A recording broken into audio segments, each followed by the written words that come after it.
Welcome to To Be Continued. We're your host. I'm Christian. And I'm Caleb. And today's episode, we're going to be talking about the moment that we all knew was inevitable after Saturday's whole Adam Schefter's debacle, even though some of us here wished he would have just played another year just in spite of Sheffy. But, of course, we're talking about Thomas Edward Patrick Brady Jr.'s retirement. And it shouldn't be controversial on this show, but for some reason it will be. Why he is the greatest quarterback to ever play. And then I also understand why you guys are curious. Why is he wearing a Rams jersey here? And why am I wearing a Colts jersey? Well, one, he's wearing a Rams jersey because you'll see in a different video, he's doing his Rams takeaways from his game and he's excited. But I am wearing this jersey for a reason for this episode specifically. I'm wearing the jersey of a quarterback that will be the quarterback of the Tampa Bay Buccaneers next season. Jeez. Talk about from the penthouse to the doghouse. Yeah. Wow. I'd rather have Kyle Trask. That was the trade. Oh, man. Anyway. Anyway. Did the Bucs, you keep Trask. But have Blaine Gabbert. Yeah, he played Gabbert. All right. Go ahead and talk about Brady. Go ahead and blow No. I was going to let you have Brady's. All right. Yeah, I'll let you have the first talk about Brady since he didn't beat your team not once but twice in the Super Bowl. Well, the first one doesn't count because they cheated. They knew what plays the Rams were calling. They knew what they were running. They cheated.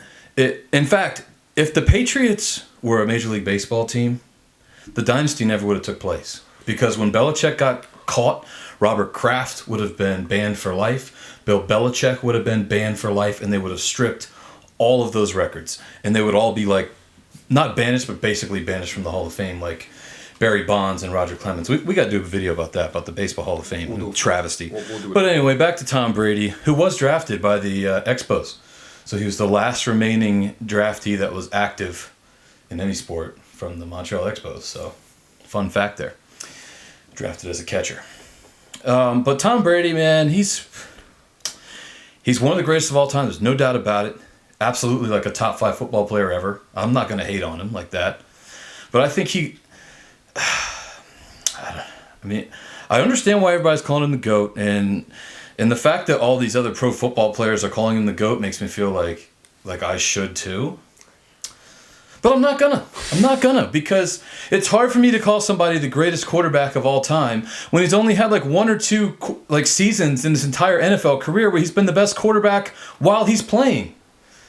How many seasons does he have where he's genuinely been the best quarterback in the NFL? 2007 and maybe 2012. So 1, 2, and I mean you could argue this year he's like competitive for one of the best. That's what I'm saying. He's top 5 this year, sure. So like maybe 2 or 3 years, but when people talk about him being like the greatest athlete of all time, I think that's ridiculous. You can't say that. You can't. Wayne Gretzky redefined hockey. I don't even watch hockey, but I know that Wayne Gretzky is the greatest of all time, and it's not even close. And so if I'm doing a Mount Rushmore of athletes, I mean, I don't know, maybe I put Brady on a Mount Rushmore, but I wouldn't call him the greatest. He's not. So in that argument, when people say he's the greatest athlete ever, I always laugh at him, and here's the reason. Brady can't jump like MJ. He's not fast like Bolt. He's not overly strong and physical like Gretzky. Brady had the mind, but in another sport, Brady could not succeed in any other sport. Yeah, honestly, I'm a LeBron hater. Well, not a LeBron hater. I used to love LeBron until he left Miami. We'll get back to that in a future video. But if I'm talking about the greatest athlete of all time, I don't know how it's not LeBron James, because the dude has been elite. Just talks a complete just athleticism. He's been elite from the time he entered the league until now. He's 38. He looked showing no signs of slowing down. Just in terms of pure athleticism, and basketball is so much more physically draining than football. Yeah. I mean, as a quarterback, the quarterback position, you can play especially now. Yeah. Back in the 80s, Brady's not lasting this long. Yeah. When you're getting hit by, look at Joe Montana. Yeah. And today's era, Montana probably could have lasted 20 years. But he got hit by LT in the back, and that pretty much. And that's what kind of makes me wonder, how many of these great quarterbacks like John Elway, or Montana, those guys. How good would they have been in this era? Well, that's also a different question though, because I'll tell you which quarterbacks would have struggled in today's era. I actually don't think. Hold up, 1 second. I had it on my. I don't think Terry Bradshaw does that good in today's era. I don't see Namath. I don't see a lot of the older guys doing as well in this era. Marino, absolutely. You'd be crazy to argue that. I mean, Marino is a today's quarterback that just got stuck in the 80s. But to get off like all the quarterbacks and all this, you know who's a player that I feel horrible for? Reggie Bush. He was put in the wrong era of football. Because he would be great for today's era. But True. Off of that, now it's my turn to give my take on Tom Brady. And this is why, to me, he is the greatest player of all time in the NFL. So you're saying greatest player of all time, like position aside, he is the greatest football player ever. Yes. And here's the reason. Yes, he's not the greatest athlete. Those are two different things. Because a football player, does he need to be an athlete? Absolutely. But football, you could also argue, is one of the most mental games. And Brady had the answers every single time. And if You got the answers to the test at home. Yes, but here's my rebuttal to that. Ready? If he would have never succeeded again after those first 3 Super Bowls, I would be in the same exact boat as you. Oh, he only won because he cheated. Well, then he had a whole new dynasty the past 7 years. I mean, name the Super Bowls he wasn't in the last 7 years. He was in 55, wasn't it 54? 53, 52, 51, not 50, 49. So Brady is the one that got them there. Like it was just Brady. He was there on his own. No. Did you watch the Super Bowl with the Rams? Oh yeah. The one where like what I think was actually the worst Super Bowl of all time. Oh, that was the worst. And I watched the Raiders Bucks Super Bowl where the Raiders got just absolutely obliterated from the opening snap. From the opening snap, that game was over. But like the worst Super Bowl ever was the Rams and Patriots. And let me Brady gets like all this love for like all these rings. Look, he deserves it. Like what I love the most about Tom Brady is that he could have been the highest paid player in football for basically his entire career, and he never was. Nope. Because he was the ultimate team player. He recognized that, you know what, I could secure the bag for myself. I could be as rich as I want to be. But I'm going to lose because I'm not going to be able to keep my left tackle. I'm not going to be able to keep my defense. I'm not going to be able to get the weapons around me that I need to win. And Brady realized that. And you would think that people would look around and say, the GOAT did this. The people that everybody's recognizing as the greatest of all time. But people are too selfish. They want to be able to get paid and still say they're the GOAT. Like, you got Mahomes, the perfect example. Like, that team is just like ready-made for like to be a dynasty. But Mahomes just goes and signs like the most ridiculous contract you've ever seen. Well, so how are they going to keep that? In his defense, though, because here's what Mahomes was thinking, and it made a lot of sense because he signed that contract right after they won that Super Bowl, and nobody really knew where this new CBA contract was going to go.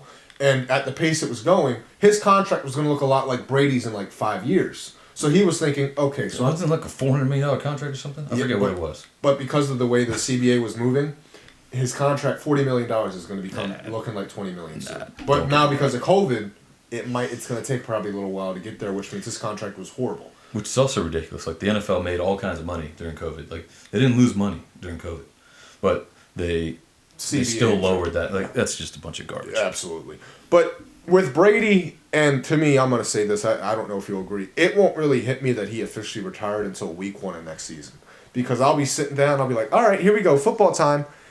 Oh wait, where's number 12? Oh. Okay. And then it also hit me. Did you know that the oldest quarterback left in the NFL is now Aaron Rodgers?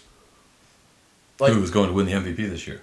He's probably, yeah. That's like it's kind of incredible that in an era where like we've got these up and comers, we got these like great young quarterbacks coming up. The best two are 38 and 44. Oh yeah. Like that's crazy. But it's because of the way the game is, and because that's true. Because of the experience they've gone along the way. And here's what's something that people underrate with Rodgers. People always talk about Brady with his work ethic. Rodgers has equally that well of a work ethic. All I've heard is he's very important on his sleep, his work ethic, his diet.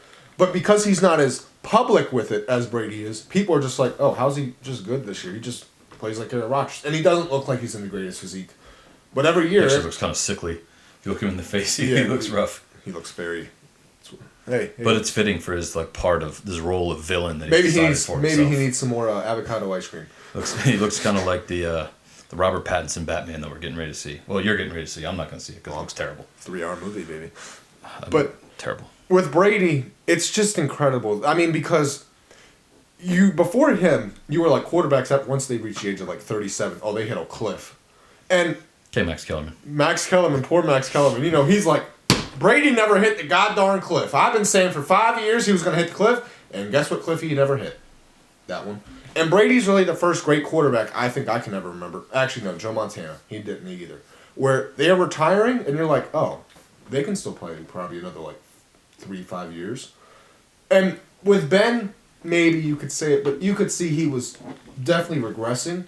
Brady, he looked as good this year as he did 3 years ago, 5 years ago. If the Colts had Ben Roethlisberger, they might be in the Super Bowl today.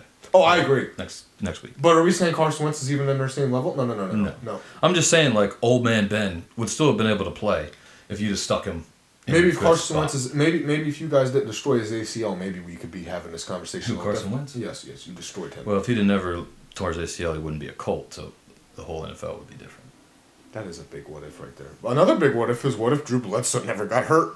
Would we even be having this conversation? I always have to wonder, what if the Patriots had never cheated? What if they never gotten away with their cheating? And here's another what if with the Patriots. Here's another what if. Remember in 2001 when they went to the Super Bowl, Brady didn't win that AFC Championship. He got hurt. It was Bledsoe that came back and won that game, but Belichick decided to go with Brady in that Super Bowl. What if they went with Bledsoe? Was that the Tuck Rule game? No, that was the game after. Yeah, that was the Tuck Rule where, again, speaking of Tuck Rule, Patriots should have... did you hear what Josh McDaniels told Mark Davis on Saturday? No. So they meet each other for the first time in the hallway there in the Raiders facility. Shakes hands, he's like, I'm Josh McDaniels, and just so we are clear, that was a fumble. It was a fumble. It's crazy that Brady's career starts on that. Yeah, and it's... I can't hate on... this is... Tom Brady's retiring, and he's one of the greatest players of all time, and he deserves to be recognized as such. But I've just got a hard time calling him the greatest even quarterback of all time when... his whole career, there have been people that have been better than him. But I guess, the counter-argument is, and I do understand, if you tell me that, Tom Brady's the greatest quarterback of all time, I'm not going to call you an idiot. Obviously, I see your point. I just don't agree with it. I just think that, he's never been the greatest of all time, but the counter-argument is, he was top 3 to 5 every year for basically 20 years. And... 18. Yeah, well, he was for a long period of time. For the first 5 years, he was, which is why when people say Mac Jones ain't Tom Brady wasn't Tom Brady for 5 years. Let's. And the other thing that drives me nuts is we all talk about Tom Brady's got the 7 rings and whatever. Same argument with Michael Jordan with 6 rings, LeBron with however many, Bill Russell with however, rings are a team thing. No one is going and winning any ring in any sport by themselves. Yep. Except for golf. Except for Tiger Woods. That's the only way you can do it. If you're a golfer, you're playing by yourself. Or a tennis player. Yeah. But the real reason I wanted to bring this conversation up, we're doing a video on this, is, yes, I'm glad we're glad Brady's gone, but there's a certain journalist that ruined this for Tom Brady. And I'm talking about Adam Schefter. Brady's played for 22 years. He's arguably the greatest player of all time. He should have had the right to say, I'm calling a press conference and I get to retire. He should have had the same thing Peyton Manning got, same thing John Elway got. And because of Adam bleeping Schefter, we never got that. Because Schefter wanted to say, ooh, look at me, I'm Mr. Cool Guy in the room, and I called Tom Brady's retirement. Brady, I agree with Caleb on this one. I think you should have came out and played one more year and say, this is my farewell tour. They did say he never wanted a farewell tour, but I do think it would have been fantastic if he'd have just said, you know what, I'm playing. And Brady is the type of petty dude that if you took that from him, I would not have been shocked if he was planning on retiring and they did that and he's like, you know what, nah, I'm playing another year. I did see this though. Now we do have to bring this up also. Brady never mentioned the Patriots in his retirement thing. Yeah, I think that's again, Brady's a petty dude, and I do think he's a little butthurt about how that ended. I do think he's got a little shade there, and I do I think there's no way that wasn't intentional. Well, he did do, but in his defense, I will say this: he did give them a thank you in the documentary. He did, he gave them a whole spiel. So he was like, "That was mine. Now I have to do one to the Bucks." But I will say this: if you're asking me today who feels better about their next 10 years, the Buccaneers or the Patriots? Patriots are we have our quarterback, we have a team. Buccaneers are oh, we just lost our quarterback. Antonio Brown left. Oh, probably everybody that came because of Brady is going to leave. Yeah, I saw the perfect GIF for that from the Waterboy, where when they said he couldn't play, and oh, we suck again. Oh no, we suck again. That's the Bucks now. Hey, sorry. Don't say. Anyway, thank you for watching this episode. Until next time. To be continued.